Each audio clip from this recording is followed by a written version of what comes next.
राम राम जी। आप देख रहे हैं टुडे हरियाणा यूट्यूब चैनल। जो भी साथी चैनल पर पहली बार आए हैं वो चैनल को सब्सक्राइब कर लीजिए। आइए आपको बताते हैं आज हरियाणा की 25 बड़ी खबरें। हरियाणा के सभी किसान भाइयों के लिए जरूरी सूचना आई है। राज्य सरकार के मेरी फसल मेरा ब्यौरा पोर्टल पर पंजीकरण की प्रक्रिया चल रही है। इसके तहत फॉर्म भरने की आखिरी तारीख 15 अगस्त 2026 तय की गई है। अपनी फसल बेचने और सरकारी योजनाओं का लाभ उठाने के लिए यह पंजीकरण बहुत आवश्यक है। समय सीमा समाप्त होने के बाद पोर्टल बंद कर दिया जाएगा, इसलिए अंतिम तिथि का इंतजार न करें और अपना फॉर्म समय से पहले जरूर भर लें। राशन कार्ड वाले परिवारों के लिए जरूरी खबर सामने आई है। जिन भी राशन कार्ड धारकों ने जुलाई महीने का अपना सरकारी तेल अभी तक डिपो से नहीं लिया है वे इसे तुरंत प्राप्त कर लें। खाद्य आपूर्ति विभाग ने ऐसे भी लोगों को अंतिम अवसर दिया है। आप 15 अगस्त तक अपने नजदीकी राशन डिपो पर जाकर जुलाई का बचा हुआ तेल ले सकते हैं। तारीख निकलने के बाद पुराने महीने का कोटा खत्म माना जाएगा और डिपो से तेल नहीं मिल पाएगा। अगर आप भी किसी वजह से परेशान हैं और राशन की दुकान में नहीं जा पाए थे तो 15 तारीख से पहले अपने डिपो पर जाकर अपनी सामग्री जरूर हासिल कर लें। कपड़े सिलने का काम करने वाले या दर्जी भाई बहनों के लिए केंद्र सरकार की तरफ से बहुत बड़ी खुशखबरी है। प्रधानमंत्री विश्वकर्मा योजना के जरिए अब सिलाई का काम करने वाले लोगों को आगे बढ़ाने में मदद दी जा रही है। इस योजना में आवेदन करने वाले लोगों को 15 दिनों की मुफ्त ट्रेनिंग दी जाएगी। प्रशिक्षण के दौरान हर दिन 500 रुपये का भत्ता भी सीधा उनके खाते में दिया जाएगा। इसके अलावा सिलाई मशीन और टूल किट खरीदने के लिए 15,000 रुपये की आर्थिक मदद दी जाएगी। 18 साल से अधिक भारतीय नागरिक का इसका लाभ उठा सकते हैं और आप अपने आधार कार्ड और बैंक पासबुक के साथ सरकारी वेबसाइट पर जाकर इसका ऑनलाइन फॉर्म भर सकते हैं। नौकरी की तलाश कर रहे युवाओं के लिए रेवाड़ी में एक शानदार अवसर आया है। आईटीआई पास अभ्यर्थियों के लिए राजकीय आईटीआई बरेली कला में विशाल रोजगार मेले का आयोजन किया जा रहा है।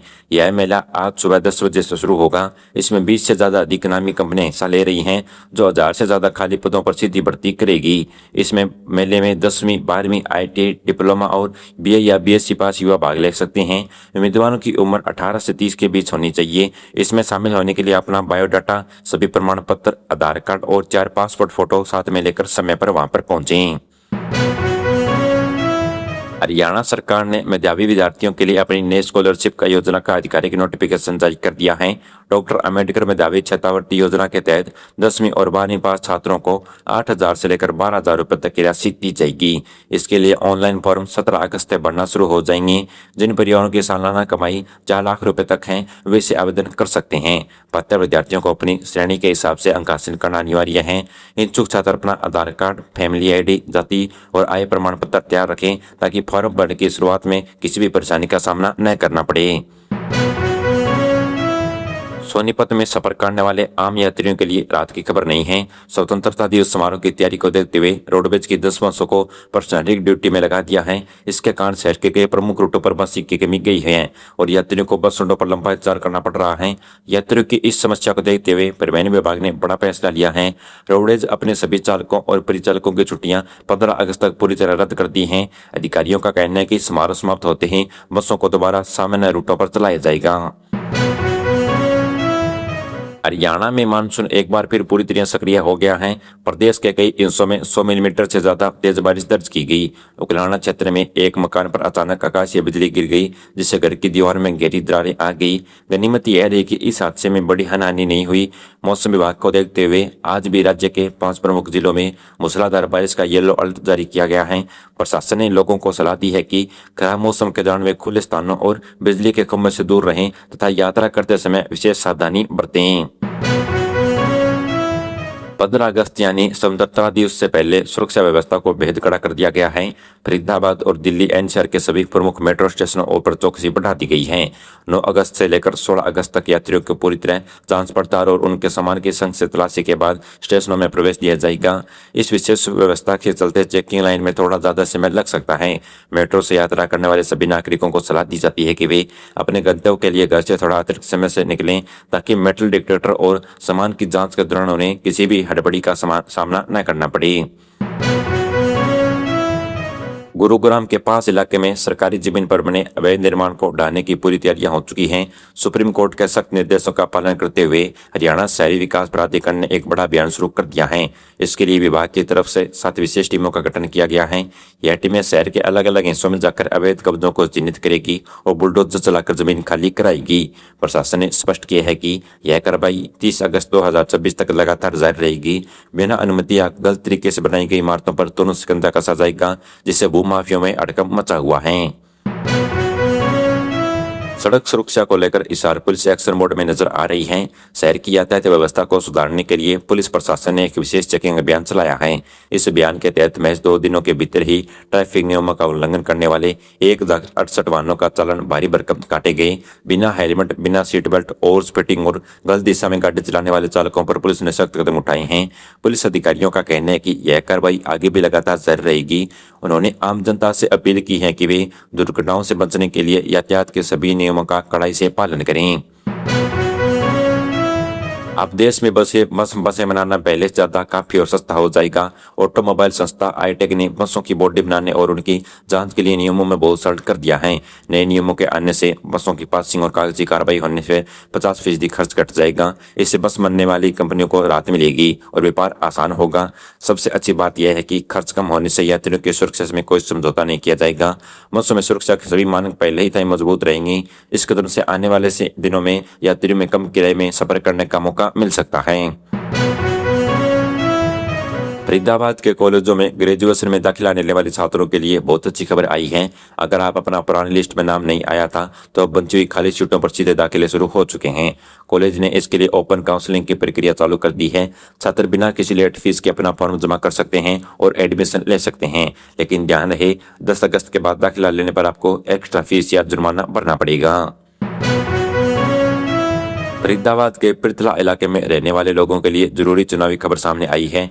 अगर आपके वोटर आईडी में नाम, पता या उम्र गलत छप गई है या फिर लिस्ट में नाम ही गायब है तो चिंता की बात नहीं है। प्रशासन ने इसे सुधारने के लिए 21 सहायक चुनाव अधिकारियों की ड्यूटी लगाई है। यह अधिकारी अलग अलग केंद्रों पर जाकर बैठकर लोगों की शिकायतें सुनेंगे और कागजों की जांच करेंगे। आप अपने नजदीकी सेंटर पर जाकर अपनी गलती ठीक करवा सकते हैं। चुनाव आयोग की कोशिश है कि वोटिंग से पहले हर नागरिक का नाम वोटर लिस्ट में बिल्कुल सही दर्ज हो पाए। समय रहते अपना नाम जरूर चेक करवा लें। सावन की कावड़ यात्रा को देखते हुए गुरुग्राम पुलिस ने शहर का नया ट्रैफिक प्लान जारी किया है। सड़कों पर भीड़ और जाम से बचने के लिए 9 से 11 अगस्त तक भारी गाड़ियों की एंट्री पर खास नियम लागू रहेंगे। ट्रकों और बड़े कमर्शियल वाहनों को पुराने रास्तों की जगह नए एक्सप्रेस से गुजारना होगा। पुलिस ने श्रद्धालुओं की सुरक्षा के लिए कई बैरिकेड और पुलिस बल तैनात किए हैं। मुख्य रास्तों पर केवल एम्बुलेंस और जरूरी सेवाओं की गाड़ियों पर छूट मिलेगी। अगर आप इन 2 दिनों के अंदर गुरुग्राम की तरफ जाने की योजना बना रहे हैं तो नए रास्तों और गाइडलाइन को देखकर ही घर से बाहर निकलें। गुरुग्राम शहर में हल्की सी बारिश होते ही सड़कों पर पानी बढ़ने का कारण अब सामने आ चुका है। शहर के 600 किलोमीटर लंबी 4 बड़ी नाले के लाइनें होने के बावजूद भी पानी की निकासी सही नहीं हो पा रही है। जांच में पता चला है कि नालों का आपस में सही जुड़ाव नहीं है और कई जगह सीवर लाइनें अधूरी छोड़ दी गई हैं। इसके अलावा लोगों द्वारा अवैध रूप से सीवर के कनेक्शन जोड़ने से भी पानी की सड़कों पर आ जाता है। करोड़ों रुपए खर्च होने के बाद भी जनता को इस जल भराव से परेशानी हो रही है। नालों की सही सफाई और अवैध कनेक्शन हटाएं और बिना यह परेशानी खत्म होगी। रविवार की सुबह नारनौल शहर की सड़कों पर देशभक्ति के रंग रूप में पूरी तरह रंगी हुई थी। राज्य स्तरीय होप मैराथन में हिस्सा लेने के लिए हजारों की संख्या में युवा और बेरोजगार सड़कों पर आए। हर कोई तिरंगा लेकर दौड़ रहा था और नशों को लेकर खिलाफ एकजुट होकर संकल्प लिया था। इस मौके पर मुख्यमंत्री नैब सिंह सैनी ने भी खिलाड़ियों के साथ दौड़ लगाई और लोगों का हौसला बढ़ाया। इसके साथ ही राज्य में हर घर तिरंगा और वंदे मातरम अभियान की शुरुआत की गई है। कार्यक्रम के जरिए युवाओं को नशामुक्त जीवन जीने और देश के प्रति अपनी जिम्मेदारी निभाने का प्यारा संदेश भी दिया गया है। फरीदाबाद की मशहूर दुर्गा बिल्डर कॉलोनी के रहने वाले लोगों के लिए सुप्रीम कोर्ट में बड़ी राहत की खबर आई है। अदालत ने सख्त आदेश के बाद अब पूरे इलाके का दोबारा सर्वे शुरू कर दिया है। सर्वे टीम घर घर जाकर जमीन की नपाई कर रही है और सड़कों, पानी की पाइपलाइनों तथा सीवर की स्थिति जांच रही है। इसका मुख्य मकसद है अवैध कब्जों को हटाकर असली प्लॉटिंग को उनका हक दिलाना है। सालों से अपनी जमीन से परेशान हो रहे लोगों को अब उम्मीद जगी है कि उन्हें बुनियादी सुविधाएं मिलेगी। सर्वे पूरा होते ही रिपोर्ट कोर्ट में पेश की जाएगी, जिसके बाद आगे का काम शुरू होगा। हरियाणा में गरीब बच्चों की पढ़ाई से जुड़े चिंताजनक खबर सामने आई है। राज्य शिक्षा विभाग ने 1107 प्राइवेट स्कूलों पर सख्त कार्रवाई करने से मना कर दिया है, जो गरीब बच्चों को मुफ्त एडमिशन नहीं दे रहे थे। इन स्कूलों पर नियम तोड़ने के बावजूद सरकार के आदेशों को मानने से इनकार कर दिया। पहले इन्हें ब्लैकलिस्ट करने की तैयारी थी, लेकिन अब विभाग ने इन्हें पीछे दिखा रहा है। सरकार के इस ढीले रवैये से अधिकांश सबसे कमजोर परिवारों के बच्चों को एडमिशन में खतरा मंडरा रहा है। गरीब बच्चों के हक के लिए काम करने वाले लोग अब इस फैसले का विरोध कर रहे हैं। मुख्यमंत्री नैब सिंह सैनी ने खराब सड़कें बनाने वाले ठेकेदारों के खिलाफ कड़ा रुख अपनाया है।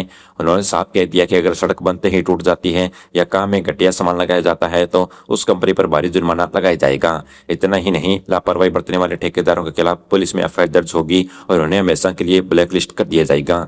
सीएम ने अधिकारियों को निर्देश दिए हैं कि सड़कों की मरम्मत का कार्य समय से पूरा होना चाहिए। इस सख्त आदेश के बाद सड़कों पर बनने वाली कंपनियों में हड़कंप मच गया है और काम में सुधार की उम्मीद है। सड़कों पर लगने वाले जाम से निपटने के लिए मानेसर नगर निगम ने एक नया और बेहतर कदम उठाया है।